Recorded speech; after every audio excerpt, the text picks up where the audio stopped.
Welcome back to my new blog. তোমরা সবাই কেমন আছো? আশা করছি তোমরা সবাই খুব ভালো আছো, আমিও খুব ভালো আছি। আজকে মা একটা রেসিপি বানাবে, সেটা হচ্ছে চিংড়ি মাছের মালাইকারি। কিন্তু মালাই না, এটা কোনো নারকেলের দুধ দিয়ে হবে না, এটা কাজু বাদাম আর দই দিয়ে করবে। তো রেসিপিটা চলো দেখতে থাকো।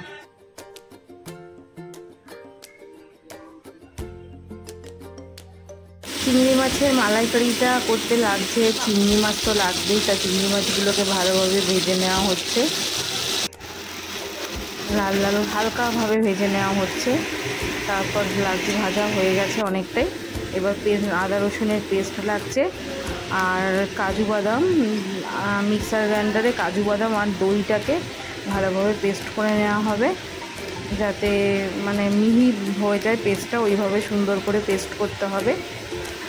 আর এই পেস্টটা হয়ে গেছে, এরকমভাবে পেস্টটা করতে হবে।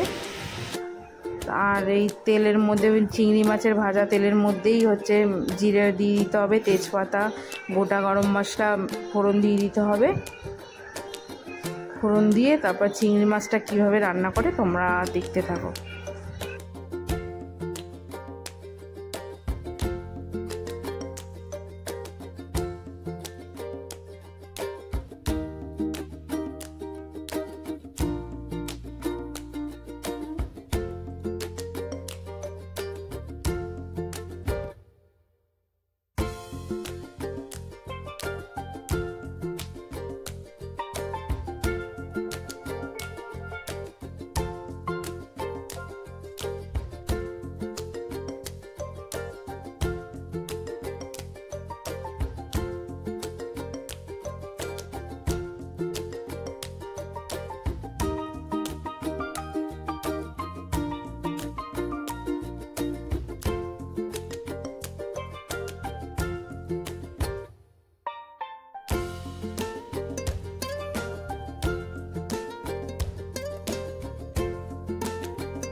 তোমাদের ভালো লেগে থাকে please like, comment, share and subscribe. আজকের দিনের মতন ব্লগটা এখানেই শেষ করছি।